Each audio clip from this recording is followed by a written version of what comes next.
rokmi tu už dvaja filmári boli a vo filme o krvavej pani mali hrať skoro všetci. My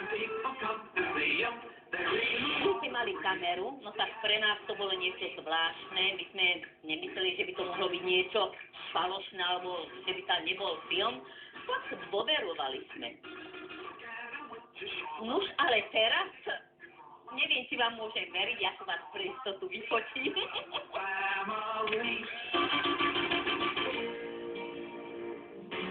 Film nikto nikdy nevidel. Filmári boli falošní a kamera prázdna. Nečudo, že bývalí nádejní herci z Čachtíc prehovorili, až keď si skontrolovali, že náš štáb v kamere kazetu skutočne má. Táto môže byť. Jedného krásneho dňa prišli chlapci a hovorá, v Čachtícach sa filmuje. Hlásili v Čachtícach rozhlase, tak som sa prihlásila. Ponúkli mi postavu Dory Sentešovej, bola tam aj moja mama prítomná, aj s mojim bratom a hovorí, Pane Bože, Helenka, ty také pekné dievča, takú spatu budeš hrať.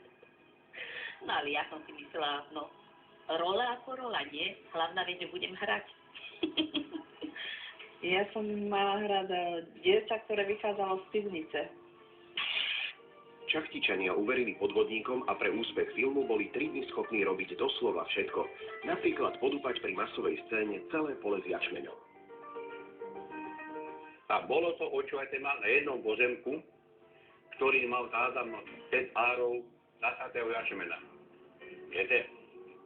A teraz ten detko došol za mnou a hovorí, prosím vás, preboha, povedzte tomu režisorovi, však ja nemám nič, len tu jednu rolu, rozviete ma. A oni mi to pošlápú. Tak som išiel za tým režisorom a hovorím, a odtedy sa hovorí, počujete ma. Čím vás bude pošlapané, tým dostane vás penazí. A detko do rána nerobili nič, len šlapali. A všetci, počujete vás, rohrali zedemu, stačí vám to? Keď bol podvod s Bátoričkou odhalený, smialo sa Čachticiam celé Slovensko. Mnohí šoféri a vôbec ľudia, čo prechádzali cez Čachtice, tak často na nás ukazovali, že filmujú. No ľudí to dráždilo, mnohí to nevydržali, hlavne také staré babky. Častokrát to skončilo asi takto zdvihli sukne a ukázali, čo sa patrí.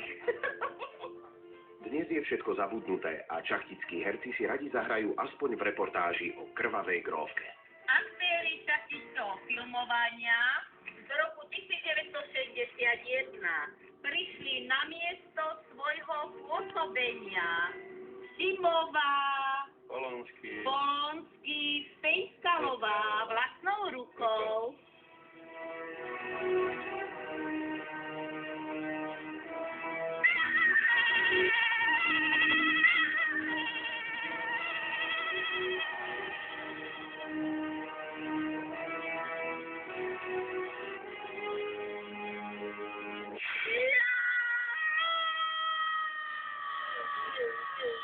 Filmári. A zas nás dobehli.